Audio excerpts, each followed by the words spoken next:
Let's turn on Profile Picture Guard on Facebook. To start, open Facebook, then tap the profile icon. Now tap your profile photo or camera icon. Then select Turn on Profile Picture Guard. Just tap to turn it on. Then you can read this message. Then tap Next. Now tap Save. Now you have turned on the Profile Picture Guard. I will show you another method.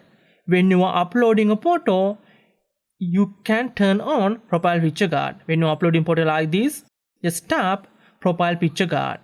Then it will be enabled. Then just tap Save in the top right corner. Then your profile photo will be updated with the Profile Picture Guard. To turn it off, just tap your profile photo, then select Turn off Profile Picture Guard. Then just tap Yes in the pop-up window.